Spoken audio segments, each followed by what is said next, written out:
We're going to get started, ladies and gentlemen, regarding this meeting about the Great Lakes. This is just the speech of the Nobel Prize laureate in December 2018 by Denis Mukwege, who is very famous. He has been able to do a very good job, especially in DCR.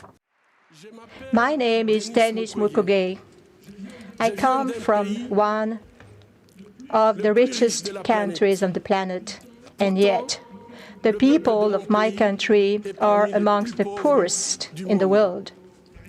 The troubling reality is that the abundance of our natural resources, gold, coltan, cobalt, and other strategic minerals, feeds war, which is the source of extreme violence and abject poverty in DCR.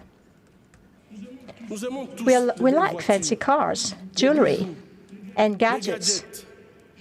I myself have a smartphone. These objects contain minerals that are found in our homeland. Minerals are often extracted under inhuman conditions by young children who are the victims of intimidation and sexual abuse.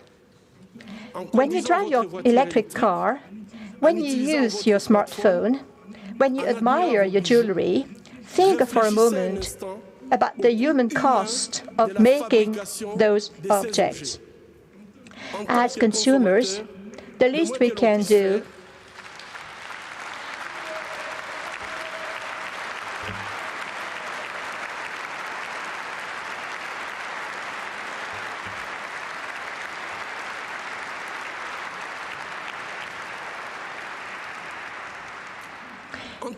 So as consumers, the least we can do is insist that those products are manufactured with respect for human dignity. Closing our eyes to that drama is to be complicit. And the perpetrators of violence do not bear sole responsibility for their crimes. That responsibility also lies on those who choose to look away. This country is systematically pillaged with the complicity of people who pretend to be our leaders. Pillaged for their power, their wealth, and their glory. Pillaged at the expense of millions of innocent men, women, and children, abandoned in extreme destitution, whilst the profits from our minerals end up in the opaque accounts of a predatory oligarchy. For the last 20 years, day after day, in Panzi Hospital, I've seen the harrowing consequences of the bad governance of the country.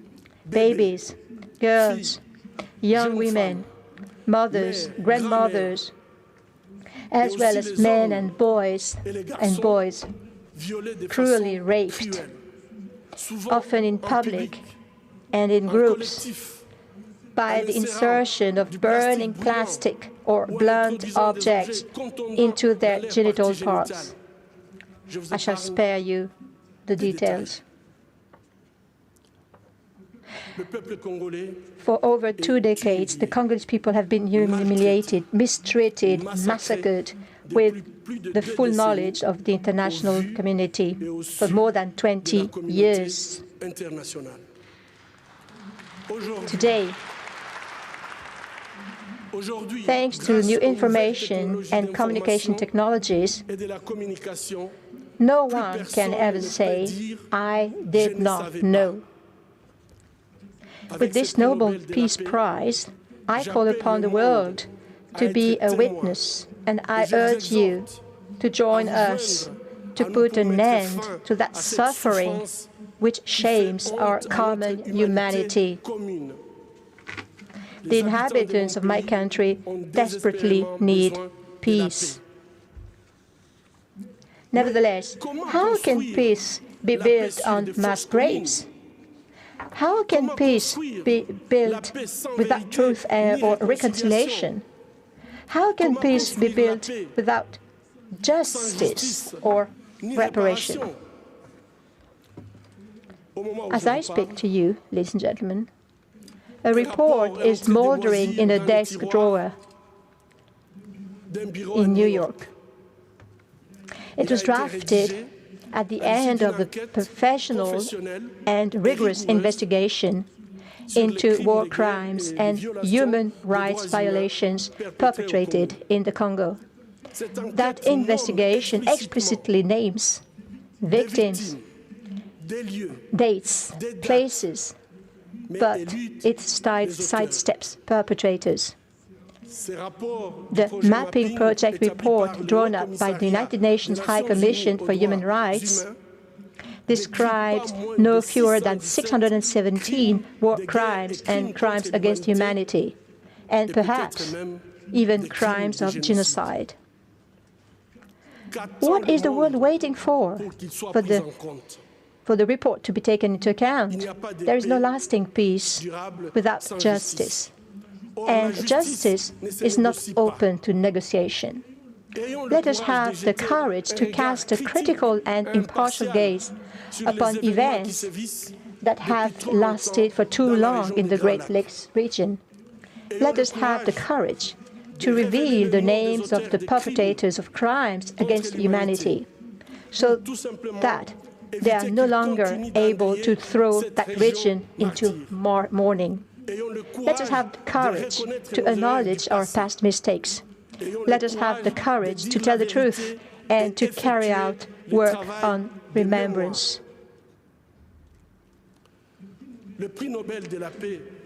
So this Nobel Prize is, of course, valuable if we're able to change the life of the victims who have suffered from sexual abuse, etc., in order to bring peace in our countries.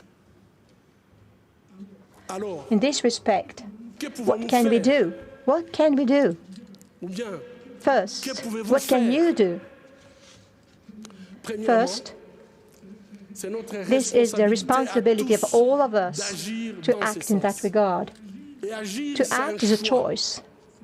It's a choice, whether or not to stop violence aimed at women, whether or not to bring about positive masculinity that promotes gender equality in time of peace and in time of war.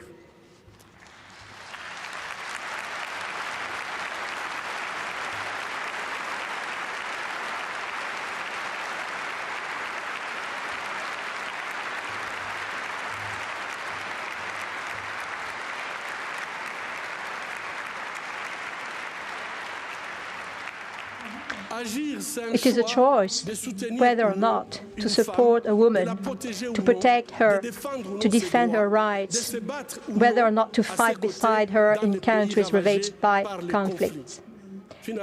It is a choice whether or not to build peace in countries that are in conflict. To act is to reject indifference. If we must wage war, we must do so against the indifference that corrodes our societies. Secondly, we are all beholden to those women and their loved ones, and we must all take up the fight, including states, which must stop welcoming leaders who tolerated, or worse, who used sexual abuse or violence to come to power. States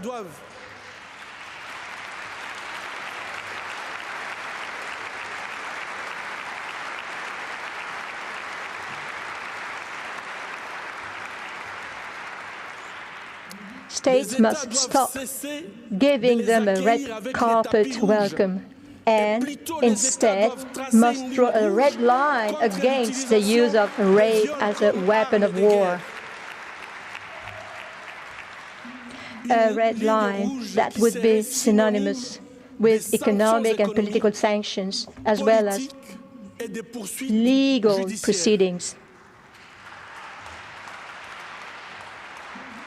Taking action that is fair is not difficult. It is not difficult. It is a question of political will. Thirdly, We must acknowledge the suffering of female survivors of all violence committed against women in armed conflicts and support them holistically in their healing process. I emphasize reparations, those measures that give them compensation and satisfaction and that enable them to start a new life. It is a human right. I call upon states to support the initiative to set up a global reparation fund for the victims of sexual violence in armed conflicts.